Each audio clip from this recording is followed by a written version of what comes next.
Hey there folks, and welcome to this video. Here I'm going to be talking about the Hamilton Commission.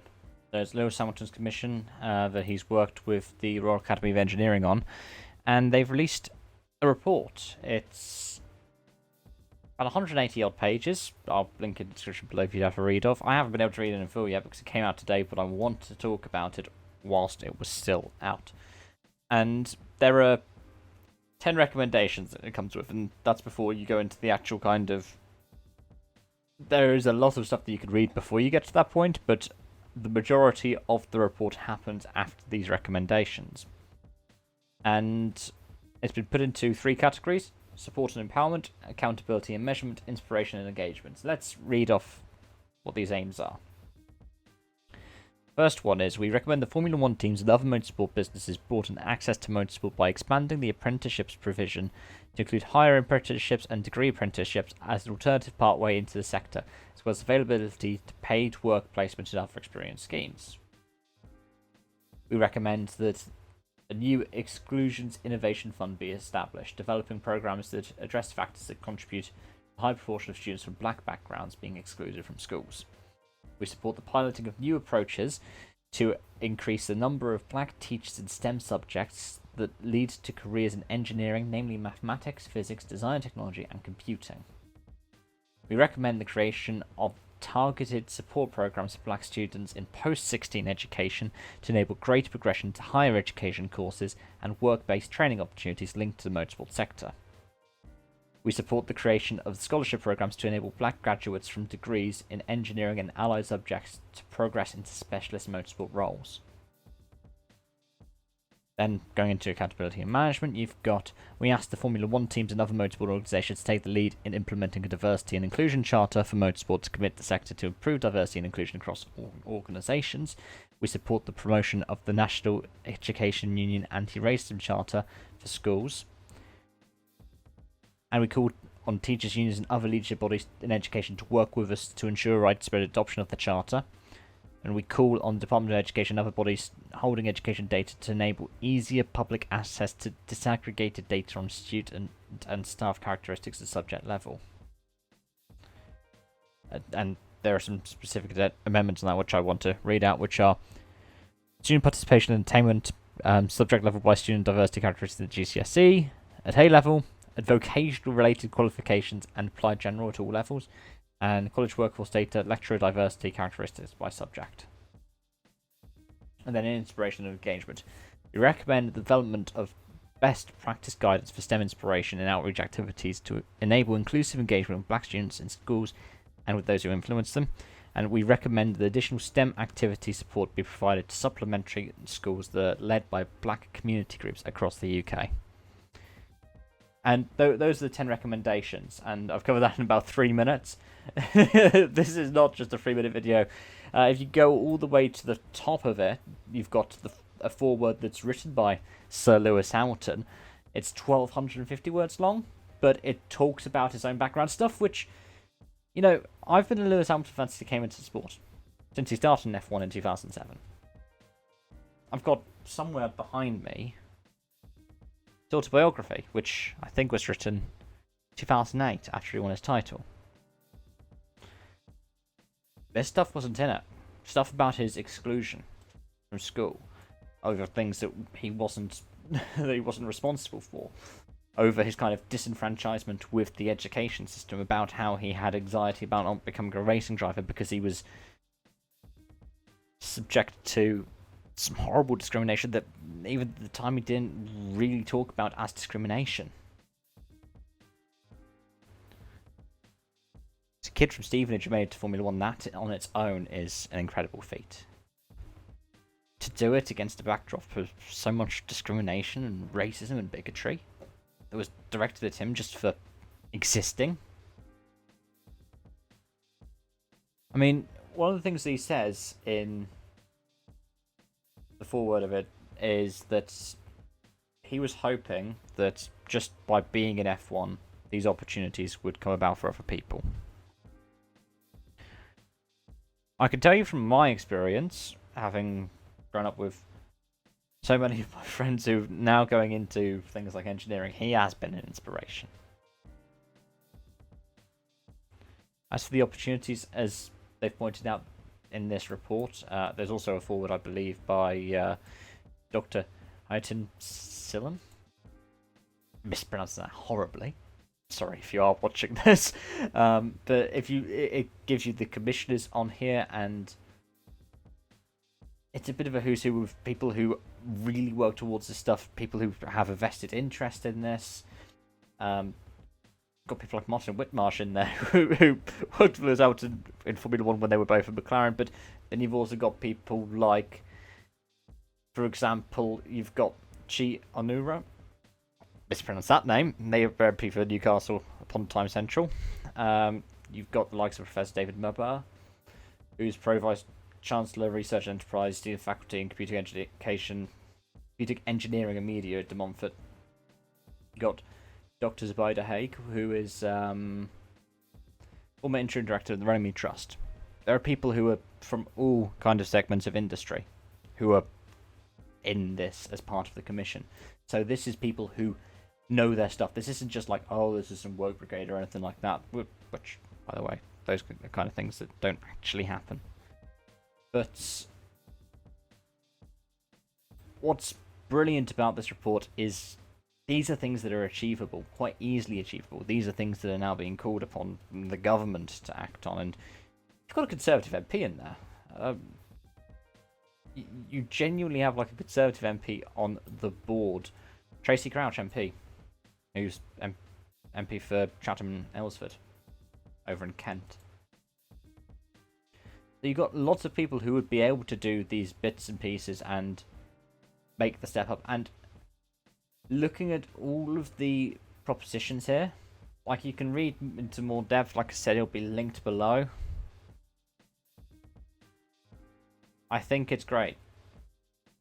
I think it's brilliant for motorsport and for Formula One, because one of the things I think's pointed out, and I know I saw it in the race's summary of this, which I'll also link in the description below, is that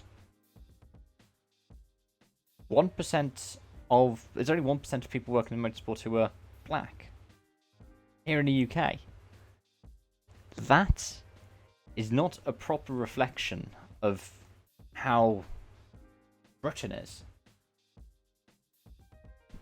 Minority groups, be it through gender or sexuality or ethnicity, or even more characteristics in terms of things such as disabilities, all horrifically underrepresented in motorsport.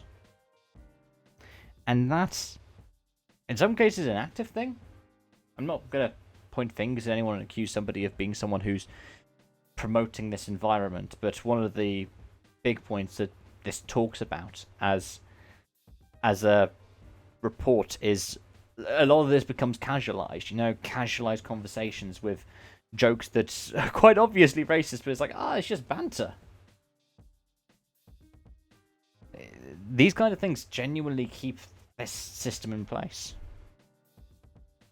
Or whether it's just not having anyone there who's gone, hey, this is a problem, and these people aren't in high enough positions to be able to make the changes.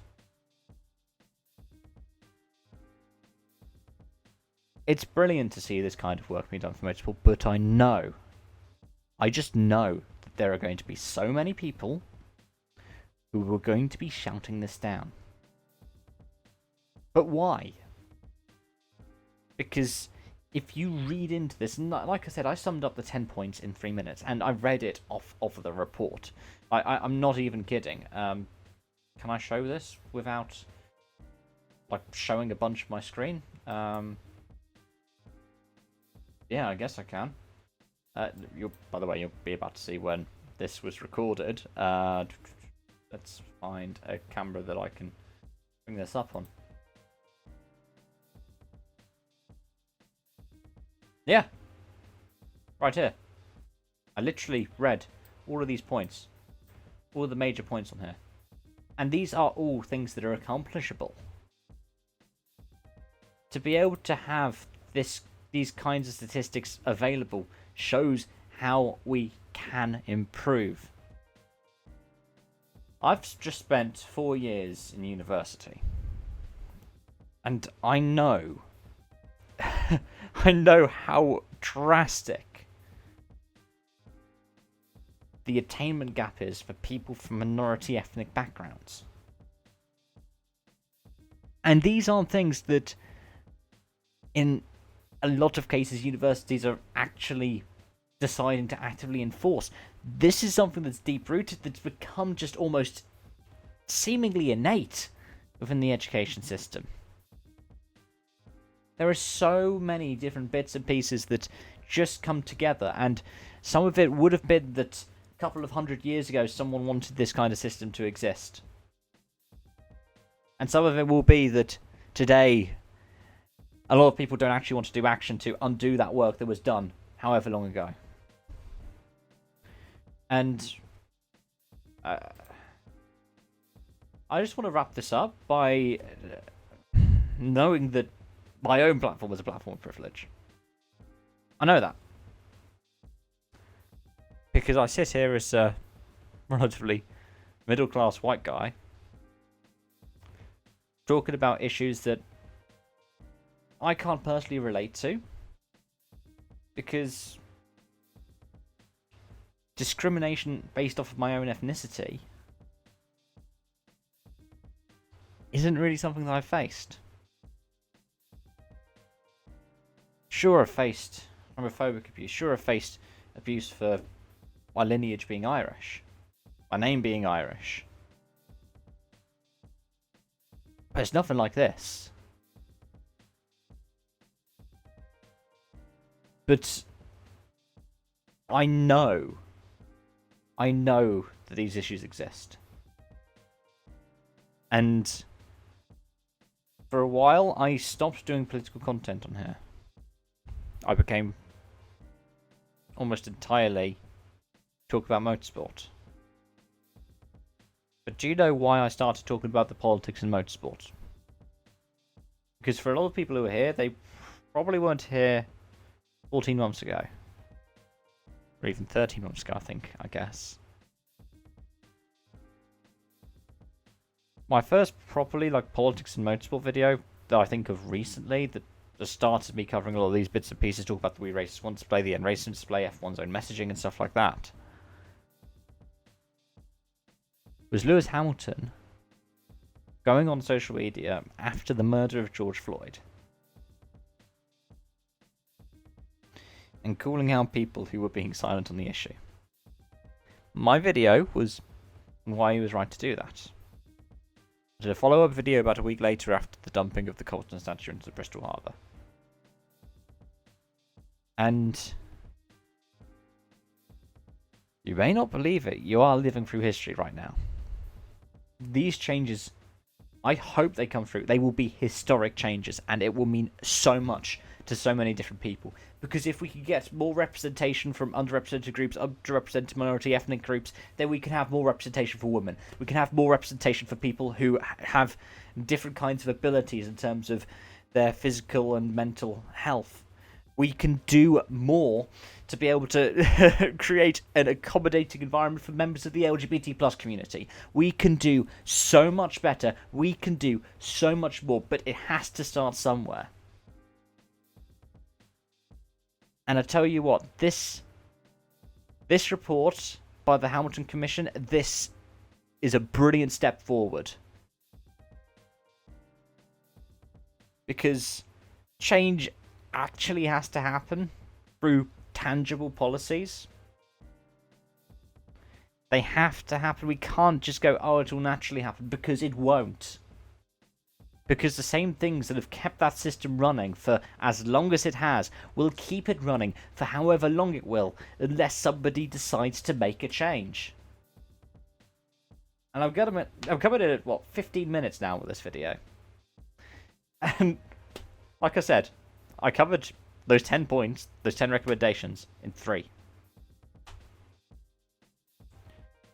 But I'll say this now just to wrap it up. It is brilliant to see a report like this coming out. And the Hamilton Commission are doing amazing things, and I cannot wait to see what more it can do. We should be proud of all of them. I'm proud of all of them. They're inspirations. They're inspirations to all of us. Because what this change will do, we may not see in our lifetimes. Because sometimes the most progressive change can be the slowest change. But if we start now, well, we need to start now. Because this will be for the better of everyone. And I know that. And I hope you can trust me on that. Thank you for watching.